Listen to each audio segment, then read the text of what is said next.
shirkadda korontada Puntland ee Bepco waxa ay door muhiim ah ka qaadataa horumarinta kaabayaasha dhaqaalaha, kor u qaadida bilicda deegaanka iyo tayeynta nolosha bulshada. Muddadii ay shirkaddu jirtay waxa ay si joogto ah uga shaqeynaysay ballaarinta iyo casriyeynta adeegga korontada si ay korontadu u noqoto mid la isku halayn karo, isla markaana daboosha baahiyaha koronto ee guryaha iyo ganacsiyada iyadoo ka duuleysa mas'uuliyadaas bulsho.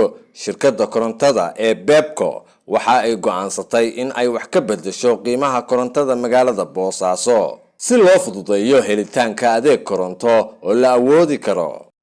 qiimaha korontadu runtii wuxuu soo marayay marxalado fara badan sanadihii u dambeeyay oo uu ka soo bilaabmay ilaa 1.2 oo ay ku xigtay $1 ay ku xigtay ugu dambeyntii 0.8 ama 0.79 intaasoo dhanna wuxuu soo marayay marxaladahaas iyaga oo markasta si guud shirkadaha iyo shirkadda Bepco gaar ahaan ay mar walba dadka shacabka ah ay ka dhimaysay qiimo 20% u dhigma. waxaan kaloo rabnaa inaan halka uga mahad celino guud ahaan shacabka Puntland gaar ahaan shacabka Boosaaso oo runtii u dhabar adeegay ama ugu dulqaatay ama u saburay in ay mar uun soo gaaraan inay shirkadda iyo dawladduba ay samayso qiimo dhimis ku saabsan qiimaha kilowaadka.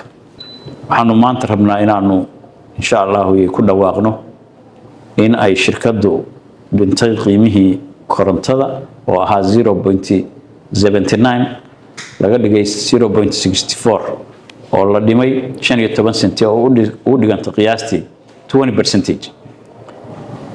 kuma ekaan doonto insha Allah intaas waxaan rabnaa in haddii alla idmo iyadoo la kaashanayo foreign investmentiga ay dawladdan ku howlan tahay shirkadduna qayb ka tahay inay mar walba tallaabada horumarka ee shirkaddu samaystay uu la socon doono qiimo dhimis haddii alla yiraahdo. haddana waxay ku jirtaa shirkaddu maxaan ku yiraahdaa hirgelinta mashaariic ay ka mid tahay renewable energy-ga in ay oo dhinaca solarka loona guuri doono haddii alla idmo waqtiyada ama sanadaha soo socda iyadoo la filayo runtii maalgelin ay shirkaddu samayn doonto iyo mid dibadda ka imaan doonto insha Allah dawladduna ay qayb ka tahay. qiimaha korontada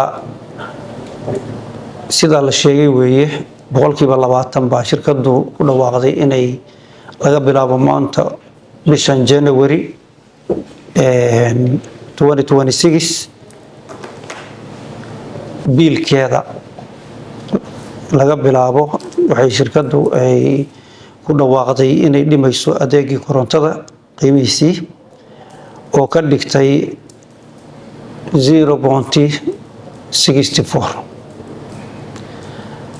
waxaana la dhimay 15 senti halka awalka ahaa 0.79. ka dawlad ahaan iyo xukuumad ahaanba waxa inaga go'an in sida ugu dhaqsaha badan in wax looga qabto culayska korontada ka yimaada. waa dareensanahay shacabka macaamiisha ah oo ama ha noqdaan rayidka ama ha noqdaan dadka ganacsiga iyo waxa la mid ah in culays uu ka haysto, laakiinse waxaan leenahay loo saburo dadaal badan baa jira. hadda sida uu operational manager-ka inala qaybsaday cadceedii ama solarizationkii aan Boosaaso dawlad ahaan ku soo kordhinay waxay basiib daro noqotay ilaa 10%, laakiin phase-kaas kaliya kuma eka phase 2 baa dhiman isaguna aan jecelnahay intaanan sanadka dhamaadkiisa la gaarin aan dhamaystirno. waxaan kaloo aad ugu mahad celinayaa madaxweyne Saciid Cabdullaahi Dani oo aad ugu howlan sidii wax looga qaban lahaa culeysyada ka jira dhinaca korontooyinka iyo biyahaba. qiimo dhimisna lagu sameeyay korontadii 0.15 markii hore korontadu waxay ahayd halkii kilowatt 0.79 hadda 0.15 baa la dhimay waa phase 0.64 waa phase koowaad. phase ka labaadna haddii la idmo waa la dhimi doonaa. mashruucii solarku hadda waa shaqeynayaa. waxaa kale oo soo socda mashruucii African Development Bank insha Allah mashruucaas markuu yimaadana waa la dhimi doonaa qiimaha sida shirkaddu noo sheegtay.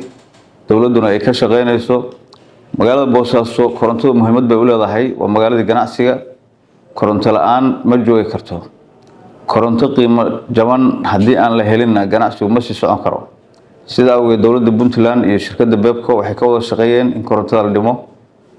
Fayska labaad iyo fayska saddexaadna insha Allah haddii la hadmo waa sugaynaa.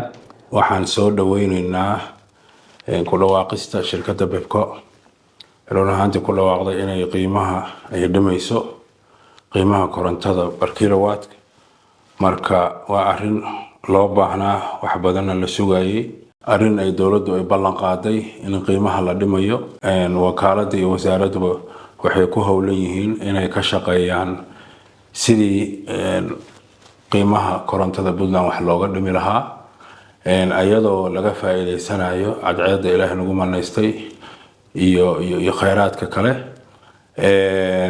iyo mashaariicda World Bank uu bixinayo African Development Bank. waxaan soo dhaweynaynaa qiimo dhimista shirkadda Bebco ay maantay baahiyeen oo ay dhimeen korontadii 20% iyadoo la filayo mashaariic waaweyn yoolka loo socdana uu yahay qiimaha ugu yar oo ugu macquulsan in la gaari doono.